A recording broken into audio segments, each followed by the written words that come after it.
So welcome back to Stockshala. अभी तक हमने जो बात करी थी वो बेसिक्स ऑफ ऑप्शन सेलिंग के बारे में थी। तो आज एक स्टेप आगे बढ़ते हुए हम डिस्कस करेंगे the core of option selling, the Greeks of option selling.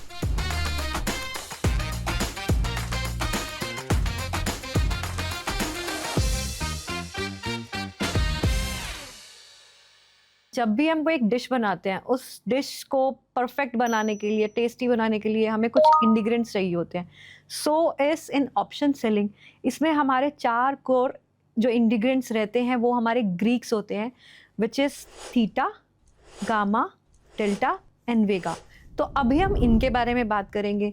सी, हमारे लिए ये इम्पॉर्टेंट नहीं है कि हम इसको कैसे कैलकुलेट करते हैं। हमारे लिए ये जानना ज़रूरी है, ये जानना इम्पॉर्टेंट है ऑप्शंस जिन पे हम ट्रेड कर रहे हैं, जिनके प्रीमियम्स पे हम ट्रेड कर रहे हैं, वो कैसे उन पे बिहेवियरल इम्पैक्ट लाते हैं, वो हमारे लिए एक इम्पॉर्टेंट एस्पेक्ट रह जाता है। तो शुरू करते हैं। सबसे पहले हमारा best friend which is theta. Theta is basically related to time decay. जब हम ऑप्शन सेलिंग कर रहे हैं ना, हमारे पास हमेशा एक एज रहता है थीटा, क्योंकि ये हमारे फेवर में है। क्योंकि जब भी एक ऑप्शन मेल्ट होगी, हमने उसको ऑलरेडी सेल करके रखा है, तो वो मेल्टिंग हमारे फेवर में वर्क करती है। तो पहली बात हुई हमारी theta which is time decay, वो हमारा फ्रेंड रहेगा। दूसरी बात हम करते हैं delta. Delta means price movement. Price movement जबकि हमारा एनिमी बन जाता है जब भी कोई मार्केट में तेज मूवमेंट आती है। तीसरा आता है vega. Vega vega means volatility. Volatility कब आएगी? जब कोई इवेंट आएगा, इवेंट सडनली मूवमेंट लाएगा, that turns out to be an enemy of an option seller. चौथी बात करते हैं हम गामा। गामा हमारा एक ऐसा एक्सकेलेटेड ऑप्शन प्राइस का बिहेवियर है जिसमें कि एक प्राइस जब नेचुरली तो कम आ चुका है क्योंकि हम नियर टू एक्सपायरी हैं। फॉर एग्जांपल, आज मेरा एक्सपायरी का डे है और अभी 2:45 हुए हैं, 3:30 पे मार्केट क्लोज होनी है, तो यानी कि 45 मिनट्स बचे हैं एक्सपायरी के लिए। तो अभी प्राइस हुआ है सिर्फ 5 रुपये रह गया है किसी स्ट्राइक का, और सडनली उसमें गामा मूव आता है, वो प्राइस 5x जंप कर जाता है। तो ये जो हमारे मूवमेंट आई है सडन और एक्सपायरी के पास, इसको हम बोलते हैं गामा।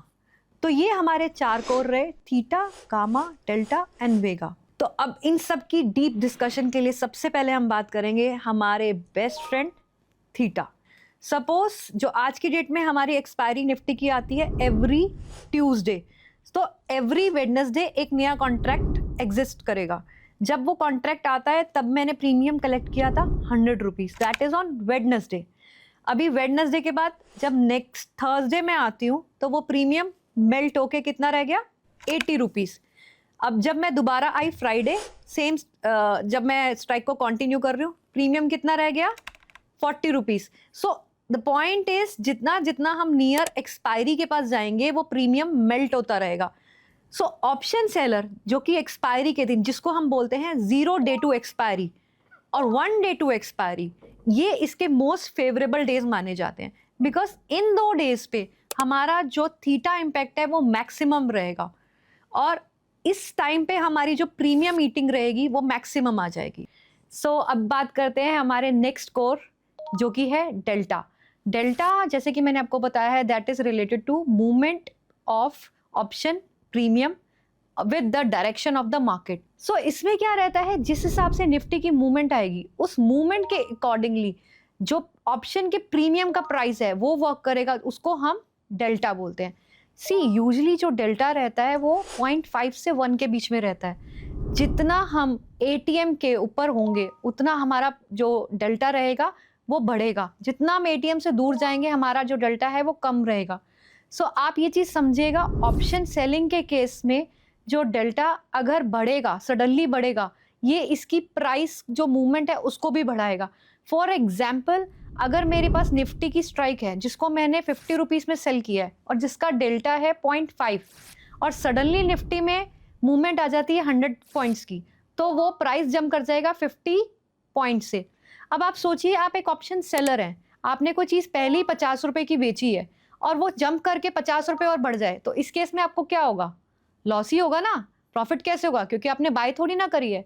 इसीलिए मैं बार बार बोलती हूँ कि आपको रिवर्स वे में सोचना है, आप एक सेलर हैं, बायर नहीं है। देखो, अभी मैं इसको ना बहुत एक अच्छे ना रियल लाइफ एग्जाम्पल से आपको समझाती हूँ।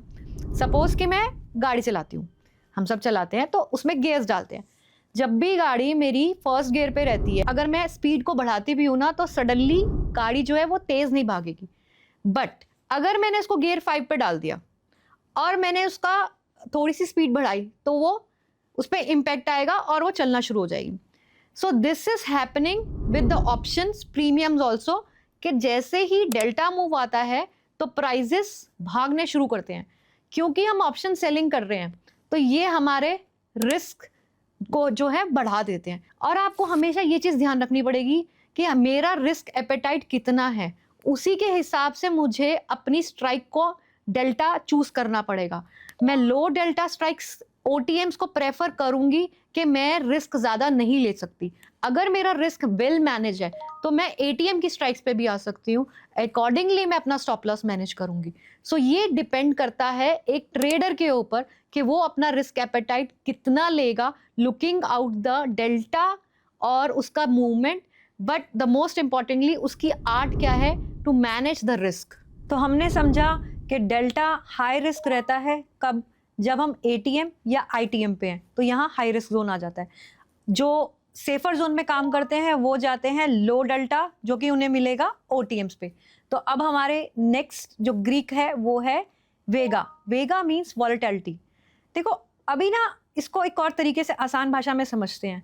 सपोज कि हम एक शिप पे हैं और उसको सेल कर रहे हैं। अभी वेदर कैसा भी हो सकता है, वेदर स्ट्रॉमी भी हो सकता है, वेदर नॉर्मल भी हो सकता है। तो जब वेदर बिगड़ जाएगा, स्ट्रॉम्स आएंगे, तब क्या रहेगा, हमारी जो बोट है वो ऊपर नीचे हिलेगी। जब वेदर नॉर्मल रहेगा तो क्या हम इजीली सेल करते हुए अपने डेस्टिनेशन तक पहुंच जाएंगे। सेम ऑप्शन सेलिंग के केसेस में रहता है। तो जो ये वेगा है ना, ये वॉलेटिलिटी ये सडन आती है, हमें नहीं पता होता, वेदर एकदम से सही चल रहा होता है, सडनली क्लाउड्स आ गए, रेन्स आ गई, स्टॉर्म्स आने लग गए, तो जो चल रहा था ना ऑलरेडी एक माहौल, वो खराब हो जाता है, सेल हमारा करना डिफिकल्ट हो जाता है। सेम जब हम सेलिंग कर रहे होते हैं ना, सडनली एक वॉलेटिलिटी से मूव आई, वो कब आती है, जब हमारे अनप्रेडिक्टेड इवेंट्स होते हैं। फेड की कोई मीटिंग आ गई, या कोई ग्लोबल ऐसी न्यूज़ आ गई, कोई वॉर की न्यूज़ आ गई। हमने कितनी बार देखा है कि सडनली मार्केट में ना मूवमेंट्स आती हैं। तो जब वो मूवमेंट्स आती हैं ना, तब आप समझिएगा कि हमारी ऑप्शन पे भी एक इम्पैक्ट आता है। आप मान के चलिए मैंने एक स्ट्राइक बेची थी 100 रुपये में, एंड सडनली आप नोटिस करते हैं वो 30 रुपये जंप कर रही है। There was nothing and suddenly वो जंप कर गई। तो वो क्या हुआ, उसमें वेगा इम्पैक्ट आया। अभी वेगा कैसे कैलकुलेट करना है वो मेरे लिए इंपॉर्टेंट नहीं है, मेरे लिए इंपॉर्टेंट है हाउ टू मैनेज दैट। अभी आप मुझे कमेंट्स में बताना मैं उसको कैसे मैनेज करूंगी। ये मैंने आपके लिए होमवर्क दिया है, क्योंकि मैं कैसे मैनेज करूंगी ये मैं आपको आगे वाले एपिसोड्स में सिखाने वाली हूँ। तो ये बात करी मैंने वेगा के बारे में। सो अब बात करते हैं गामा के बारे में। गामा एक ऐसा ऑप्शन ग्रीक है जो कि कनेक्टेड है डेल्टा से। डेल्टा मैंने आपको समझा दिया, movement in price according to the direction. वो अब किस स्पीड से भागेगा वो कौन डिसाइड करेगा, गामा। गामा को मैं आपको एक एग्जाम्पल के साथ समझाती हूँ ताकि आप उसको ईजिली समझ सकें। सपोज कि मैं बाइक चला रही हूँ। अब बाइक के अंदर क्या होता है, एक स्पीड को कंट्रोल करने वाला होता है ना। जैसे अब जब बाइक को स्टार्ट करते हैं तो बाइक कैसे स्टार्ट होती है, धीरे धीरे धीरे करके फिर एकदम स्पीड पकड़ती है। अब ये जो गामा है ना, ये सेम वैसे ही वर्क करता है। अगर आपने इसको धीरे धीरे स्पीड बढ़ाई तो आप उसको ईजिली स्मूथली आप बाइक चला सकते हो। इमेजिन करो कि मैंने स्पीड को सडनली एकदम रेस ज़्यादा दे दी, तो वो बाइक क्या है, वो जर्क करेगी और ऊपर नीचे भागेगी। कंट्रोल करना थोड़ा मुश्किल हो जाएगा। वो जो पॉइंट होता है ना, उस पे रिस्की हो जाता है ड्राइवर के लिए, उसको एक्सीडेंट हो सकता है। Same is the case of option seller. Imagine करो कि गामा मूव आया है, मूवमेंट आया प्राइस में, और मूवमेंट के साथ में जो प्राइस है वो जंप कर रहा है। अब प्राइस के जंप करने की स्पीड क्या है, प्राइस बढ़ा, धीरे धीरे बढ़ा, that is fine. Price suddenly jump कर रहा है, उस मूवमेंट पे आपका कंट्रोल कैसा है। और ये जो सब चीजें ज्यादा इंपैक्ट करती हैं, कब करती है, नियर टू एक्सपायरी। क्योंकि उस टाइम पे क्या होता है, प्राइस का जो बढ़ने का जो चांस है और बिहेवियर है ना, वो सडनली छोटी सी मूवमेंट पे भी बहुत तेजी से आएगा। तो इसीलिए ना उस टाइम पे ना एक सेलर को अपने जो लॉसेस है ना और सिस्टम पे जो कंट्रोल है ना, वो ज़्यादा रखना पड़ता है। क्योंकि उस लेवल पे आप ऑलरेडी ना प्रॉफिट्स चर्न करके बैठे होते हो। एक छोटी सी मूव, क्योंकि गामा बिहेवियर अगर बढ़ेगा तो वो पूरा प्रॉफिट्स आपका वाइप आउट कर सकती है। तो इसीलिए ना हम लोग बार-बार इस चीज़ पे फ़ोकस करते हैं कि to hedge your system, to protect your losses with the stop losses. तो अभी तक हमने चारों के चारों ऑप्शन स्कीप के बारे में बात कर ली।